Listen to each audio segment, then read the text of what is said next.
নারায়ণগঞ্জের রূপগঞ্জে নানান শ্রদ্ধা অনুষ্ঠানে এসে বালু নদীতে গোসল করতে নেমে স্রোতের পানিতে ডুবে নিখোঁজের ৩৮ ঘণ্টা পর যুবক সৃজন সাহার মরদেহ উদ্ধার করেছে ফায়ার সার্ভিস। মঙ্গলবার সকালে বালু নদীর খিলক্ষেত থানাধীন পাতিরা এলাকার পিডিএল ঘাট এলাকা থেকে মরদেহ উদ্ধার করা হয়। নিহত সৃজন সাহা নরসিংদীর মাধবদী থানাধীন কাশীপুর এলাকার স্বপন সাহার ছেলে। সে সবেমাত্র নরসিংদী সরকারি কলেজ থেকে রসায়নে বিষয়ে মাস্টার্স পরীক্ষা দিয়েছিল।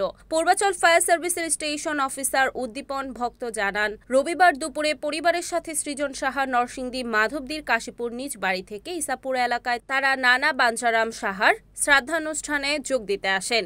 ওই দিন বিকেল 5:30টার দিকে বালু নদীর ইসাপুরা পাকাঘাট এলাকায় সৃজন সাহা গোসল করতে নামে। এ সময় নদীতে গোসলের দৃশ্য ধারণ করেন তার ছোট ভাই সূর্য সাহা। সাঁতরে নদীর মাঝামাঝি স্থানে গেলে নদীর প্রবল স্রোতে হঠাৎ তলিয়ে যায় সৃজন। এরপর থেকেই নিখোঁজ ছিল সে।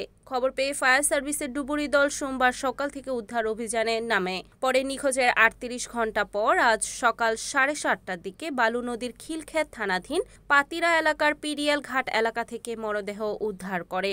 আমরা 15 তারিখে 6টার দিকে আনুমানিক সংবাদ পাই। প্রথম আমরা পূর্বাচলের একটা টিম এসে সার্চ করি প্রাথমিক পর্যায়ে।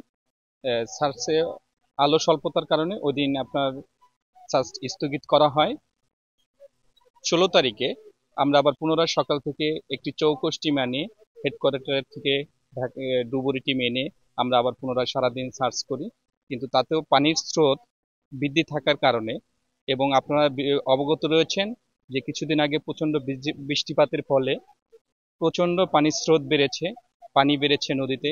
এজন্য আমাদের সার্চ করতে অনেক কষ্ট হয়েছে। আমরা গতকালকেও পাইনি।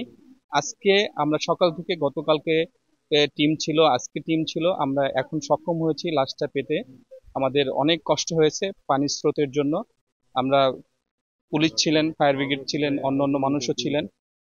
প্রায় লাশটি পাওয়া গেছে সার্চ করতে করতে প্রায় 2 থেকে 2.5 কিলোমিটার দূরে লাশটি আমরা উদ্ধার করতে সক্ষম হয়েছে। Report Enamul Haque, NAN TV, Narayanganj.